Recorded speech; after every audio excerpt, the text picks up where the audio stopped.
하나님의 성품에 참여하기 위하여 오늘도 말씀 앞에 서신 여러분을 축복합니다.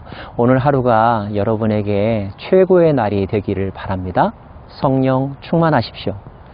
오늘은 베드로 후서 2장입니다. 1장에서 사도 베드로는 예수님의 능력과 그분의 강림하심, 즉 재림을 소망하라고 권면하고 있습니다. 그리고 그것을 알리는 것이 자신의 사명이라고 말하는데, 그렇게 할 수 있는 두 가지 근거는 그가 변화산에서 목격했던 예수님의 모습 때문이었고, 구약 성경이 그 예수님을 예언하고 있다는 사실을 그가 깨달았기 때문이라고 고백하죠. 특별히 구약 성경의 말씀은 예수 그리스도 안에서 모두 성취되었는데, 예수 그리스도의 이 땅에 오심을, 그리고 예수 그리스도의 다시 오심을 성경이 예언하고 있으므로 그 말씀에 근거하여 그분의 다시 오심을 소망하라는 것입니다. 자, 예언이란 말이 여러분 마음에 많이 와닿죠? 예언이란 말을 들을 때 우리는 예언기도, 예언자, 예언사역 이런 단어들을 떠오르게 됩니다. 미래에 대해서 알고 싶어하는 마음 누구나 다 가지고 있기 때문에 열심히 있는 사람들은 예언기도 한다는 분들을 찾아가고 예언의 메시지에 대하여 더 집중하여 귀를 기울이게 되죠. 특별히 우리의 미래에 대해서 알려주는 이야기라 할 때는 더 많은 집중을 기울이는 것이 사실입니다. 그런데 여러분, 우리는 이 예언을 어떻게 이해해야 할까요? 예언은 정말 노스트라다무스의 그 말과 같은 것일까요? 무속인들이 하는 우리의 미래에 대한 어떤 점과 같은 것일까요? 분명한 것은 성경적인 예언은 물론 미래에 관한 것도 포함하고 있지만 하나님으로부터 말씀을 받은 자가 그 말씀을 대언하는 것, 이것이 예언의 의미라는 것을 기억하시기를 바랍니다.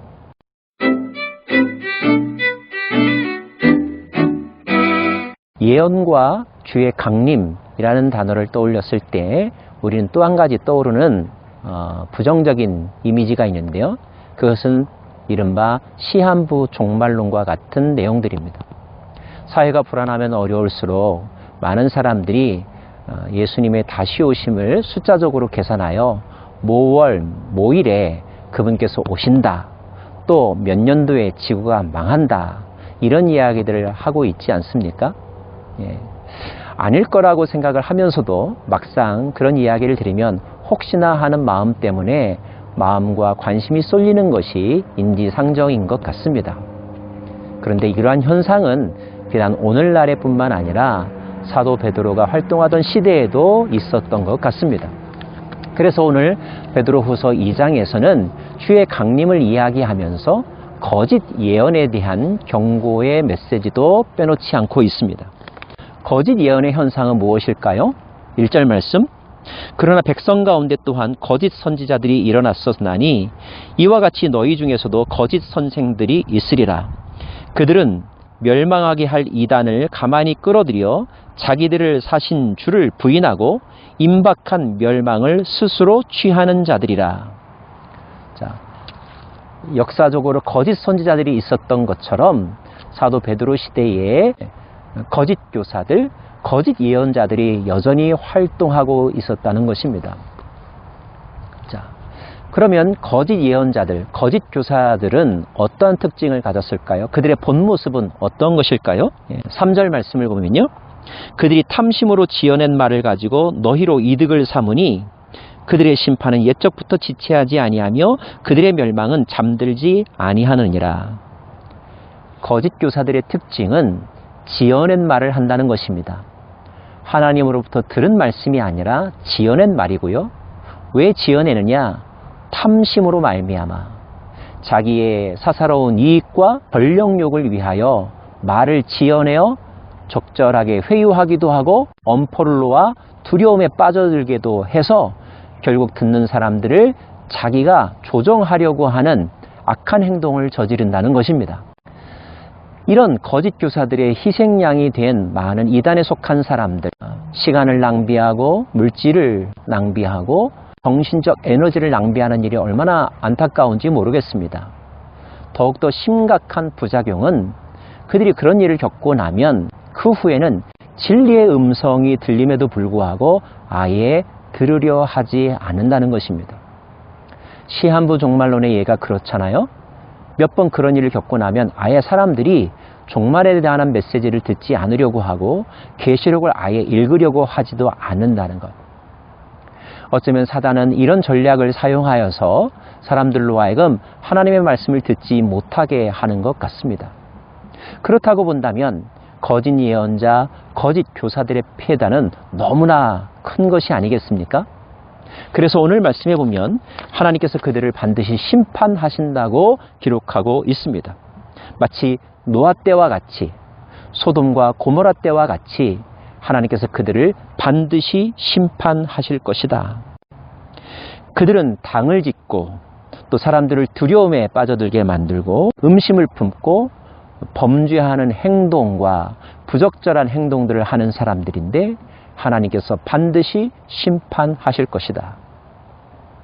그러므로 그들을 따르지 말라는 것입니다. 그들로부터 여러분의 영혼을 지키라는 것입니다. 그들은 하나님께서 심판하실 것이요. 그들 주변에 있는 우리가 집중해야 되는 것은 무엇입니까? 참과 거짓을 분별하는 것. 거짓 교사들의 속삭임에 빠져들어가지 않는 것.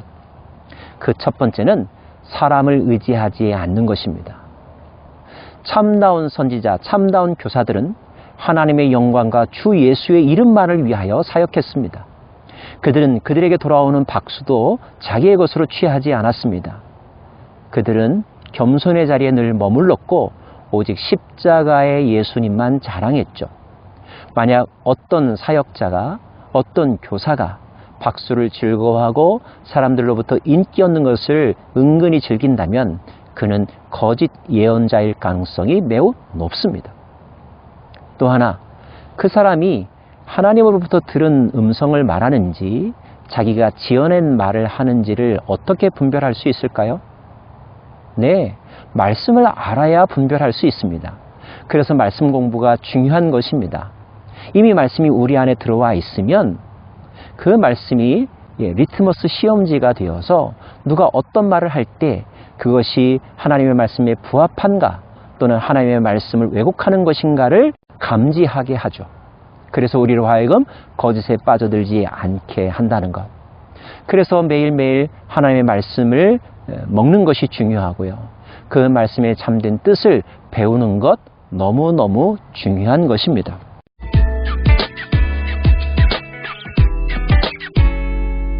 특별히 베드로 사도는 아예 처음부터 몰라서 그런 거짓된 예언 사역과 교사들에게 미혹당하는 사람들도 매우 안타깝지만 이미 하나님의 말씀을 들었다 하는 사람들이 하나님의 말씀을 끝까지 붙잡지 아니하고 중간에 하나님 대신 사람을 바라보고 달콤함에 마음을 빼앗겨서 거짓 교사들을 따라가는 것, 그것에 대하여 더 엄히 책망하실 것이고 심판하실 것을 경고하고 있습니다.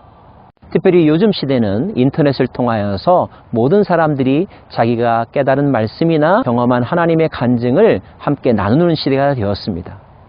소수신학자나 목회자들의 독과점이 무너지고 누구나 다 말씀을 접할 수 있는 기회가 생긴 것이 얼마나 감사하고 귀한 일인지 모르겠습니다. 하지만 거기에 약간의 부작용도 있죠. 무엇입니까? 말씀을 제대로 파악하지 못하고 부분적으로 아는 사람들, 그러면서도 그것이 전부인 양 거짓된 확신 속에 빠져드는 사람들, 또 오늘 등장하는 거짓 교사들처럼 자기의 욕심을 채우기 위하여, 조회수를 늘리기 위하여 자극적이고 거짓에 속한 이야기들을 무책임하게 남발하는 사람들, 그런 컨텐츠로부터 여러분의 영혼을 잘 지키는 것 너무너무 중요합니다. 그러므로 사랑하는 여러분, 무엇보다도 분별력을 가지고 하나님의 말씀을 잘 들으실 수 있기를 바랍니다. 그럴 때 여러분의 영혼은 온전케 될 것이요, 주님 오시는 그날을 놓치지 않게 될 것입니다. 좋은 교사를, 좋은 목회자를 만날 수 있게 해달라고 기도하십시오. 신실한 목회자, 하나님의 영에 사로잡힌 목회자, 그리고 학자의 혀를 가진 진리의 영에 충만한 교사들을 만나기를 늘 기도하십시오. 말씀 공부할 때 성령의 조명하심을 구하십시오. 성령께서 분별하여 달라고 간곡하게 기도하십시오. 그럴 때 여러분은 생명의 만나를 먹게 될 것이고 여러분의 영과 육은 더욱더 건강해지고 풍성하게 될 것입니다. 건강한 신앙 공동체가 필요하고 좋은 목회자를 만나는 것 필요합니다. 좋은 컨텐츠를 분별할 수 있는 분별력이 여러분에게 있기를 간절히 바랍니다. 함께 기도하겠습니다. 하나님, 이 예언의 말씀이 남발하는 시대 속에서 참과 거짓을 분별하게 하여 주시고 거짓 교사에 속아 넘어가지 않게 하실 뿐만 아니라 혹여나 부지 중에 우리도 거짓 교사가 되지 않도록 더욱더 말씀 앞에 두려운 마음 그리고 진실된 마음을 가지고 말씀 공부하게 하여 주시고 책임감 있게 그 말씀을 나누는 저희들 되게 하여 주옵소서. 인터넷 공간 안에 말씀이 풍성하기를 원하되 그러나 진실한 사역자들로 가득하기를 소망합니다. 성령님 함께하여 주옵소서. 예수님 이름으로 기도합니다. 아멘.